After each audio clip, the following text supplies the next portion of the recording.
اب امڈسٹ آل دس regional instability آپ کو پتہ ہے کہ پاکستان اپنے ویسٹرن فرنٹ پہ ایک ایسکلیٹڈ کانفلکٹ میں انگیجڈ ہے ود افغانستان، کیونکہ افغانستان نے جارحیت کی بلا اشتعال پاکستان کے ساتھ، تو پاکستان نے پھر پاکستان پہ لازم تھا منہ توڑ جوابی کارروائی کرنا. تو آپریشن غضب للحق اپنے اہداف حاصل کرنے تک جاری رہے گا. افغان طالبان فتنہ الخوارج اور فتنہ ہندوستان کے خلاف پاک فوج کی بھرپور کارروائیاں اس وقت بھی جاری ہیں. اب فوج نے 50 مقامات پر افغان طالبان رجیم اور دہشت گردوں کے ٹھکانے تباہ کر دیے ہیں. 3 اور 4 مارچ کی درمیانی شب قلعہ سیف اللہ، چمن، سمبازہ، گھڈوانہ، جانی اور غزنالی سیکٹر کارروائیاں کی گئیں. ان مقامات کو سرحد پار سے دہشت گردی کے لیے استعمال کیا جا رہا تھا، اور کارروائیوں کے دوران افغان طالبان، فتنہ الخوارج اور فتنہ الہندوستان کو بھاری جانی و مالی نقصان پہنچایا گیا. چمن سیکٹر کی بات کر لیتے ہیں تو چمن سیکٹر میں افغان طالبان کی مسلح تشکیل کے خلاف کامیاب کارروائی بھی کی گئی، جس میں ایک دہشت گرد جہنم واصل ہوا اور 3 کو زخمی حالت میں گرفتار بھی کیا گیا ہے. اچھا، تورخم کے نزدیک افغان طالبان اور فتنہ الخوارج کی دراندازی کی کوششیں ناکام بنا دی گئی ہیں.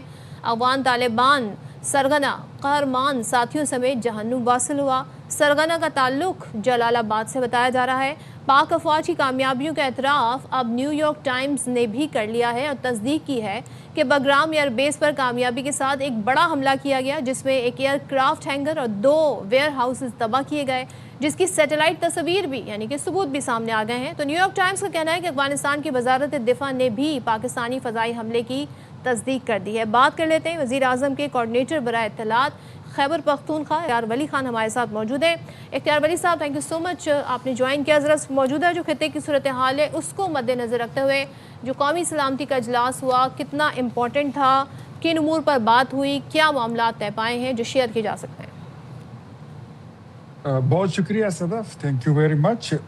جو اجلاس ہوا پرائم منسٹر نے اس کو چیئر کیا، اس میں پولیٹیکل پارٹیز کے ہیڈ آئے تھے، اس میں جو پارلیمانی لیڈرز تھے وہ آئے تھے. ان کو بریف کیا گیا کہ افغانستان میں جو صورتحال چل رہی ہے کیا ہے، اس کے بارے میں ان کو آگاہ کیا گیا. جو مشرق وسطی کی صورتحال ہے اس کے بارے میں، جو خلیج کی صورتحال ہے اس کے بارے میں ان کو آگاہ کیا گیا. انفیکٹ اس وقت پاکستان وہ پوزیشن جو ہے پہلی والی نہیں رہی. پاکستان اب بہت بہترین پوزیشن پر ہے. ہمارا جو سفارتی محاذ پہ ہماری قد کاٹ ہے الحمدللہ وہ پہلے سے کہیں زیادہ ہے، اور پورے آب و تاب کے ساتھ پاکستان وہاں پر بڑے اپنے وقار کے ساتھ کھڑا ہے. تو اپنی تمام چیزوں کو دیکھتے ہوئے، ملکی مفادات کو پہلے اور پھر بعد میں دیگر چیزوں کو، تو تمام جتنے پارلیمانی لیڈرز ہیں ان کو بریف کیا گیا، ان کو بریفنگ دی گئی اور ان کو آن بورڈ لیا گیا. اور انہوں نے پرائم منسٹر کی اب تک جتنی کوششیں ہیں اس بارے میں اس کو سراہا. اسپیشلی یہ جو ایران والا مسئلہ تھا، اس میں پرائم منسٹر نے حد الوسع کوشش کی کہ یہ جنگ نہ چھیڑے اور اس کو روکا گیا تھا. یا جتنا یہ ڈیلے ہوا، آپ یہ کہہ سکتے ہیں کہ اس میں وزیر اعظم شہباز شریف کا بہت بڑا ہاتھ تھا. اور اب بھی پرائم منسٹر جو ہیں وہ اس بات کی وہ کر رہے ہیں کہ امن کی میز دوبارہ سجانے میں پاکستان کا جو ہے تو وہ ایک منفرد کردار جو ہے وہ ہونا چاہیے. تو ڈیفینیٹلی میرے خیال میں انشاءاللہ یہ ہو بھی جائے گا، اور اس میں کوئی مجھے وہ نہیں لے. اور پاکستان کی جتنی پولیٹیکل پارٹیز ہیں انہوں نے وزیر اعظم کی کردار کو بہت سراہا، ان کی تعریف کی، اور پرائم منسٹر کو تمام پولیٹیکل پارٹیز نے اپنے بھرپور تعاون کا یقین دلایا کہ اس مشکل گھڑی میں ہم آپ کے ساتھ کھڑے ہیں. پاکستانی قوم اس وقت یکجان ہے، یک آواز ہے، اور ایک ساتھ چلیں گے اور کوشش کریں گے کہ دنیا میں اس وقت تو صرف ایک ملک یا 2 ملک کی بات ہی نہیں ہے. اس وقت تو آپ سمجھ سکتے ہیں، اور آپ کو پتہ ہے کہ یہ جنگ جو ہے یہ تیسری جنگ عظیم کی شکل اختیار کرنے لگی ہے. تو اگر ایسی بڑی جنگ اگر یہ رکوانے میں پاکستان کا کردار ہو، ہمارے وزیر اعظم کا کردار ہو، ہمارے فیلڈ مارشل کا کردار ہو، میرے خیال میں اس سے زیادہ عزت اور وقار کی بات اور کیا ہوگی. اچھا اختیار اور صاحب، دوسرا یہ بتائیے گا اجلاس میں آپریشن غضب للحق سے متعلق کیا بات چیت ہوئی یا کوئی اہم فیصلے ہوئے؟ کیونکہ افغان طالبان جو عبوری حکومت ہے، جو رجیم ہے، ہم دیکھ رہے ہیں کہ اب وہ سیز فائر کے لیے کبھی ادھر دھکے کھا رہے ہیں، کبھی کسی کنٹری کو میڈیشن کے لیے لے کے آ رہے ہیں. تو کیا اہم فیصلے کیے گئے غضب للحق کے حوالے سے؟ آپریشن غضب للحق جو ہے وہ جاری رہے گا.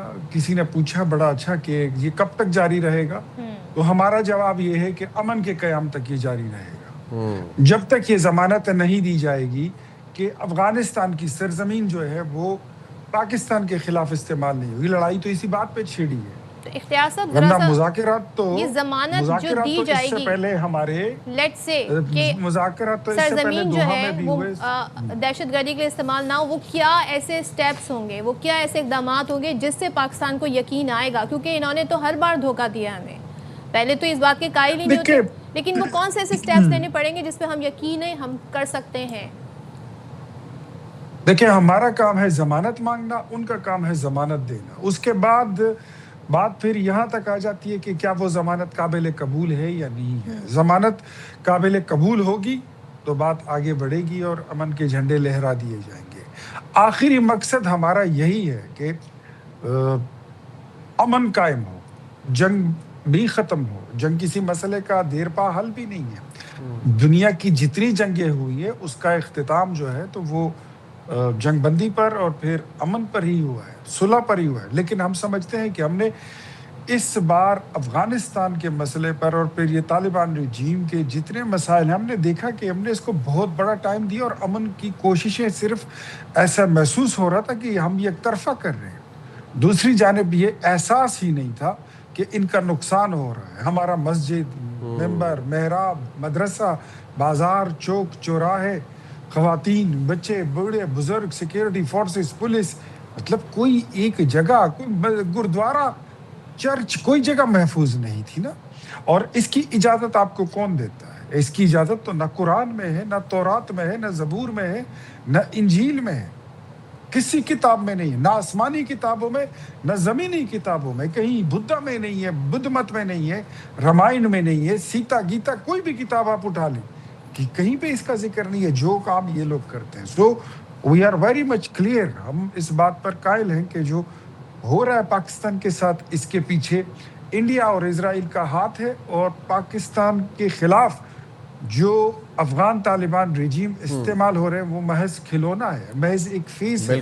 ان کو فائنانشل سپورٹ اور دیگر ان کی جتنی فیسیلیٹیشن اور ایک اور کلیئرٹی بھی ہے نا ہمارے پاس اختیار ولی صاحب, جو کہ ہمیں فیلڈ مارشل نے دی, کہ یہ فتنہ الخوارج ہیں, یہ خارجی ہیں, ان سے کوئی بات چیت نہیں ہو سکتی. ان کو یہ بس جہاں ملے گا ان کو مارنا ہے, نہ یہ گڈ ہے نہ یہ بیڈ ہے. تھینک یو ویری مچ اختیار ولی صاحب. آپ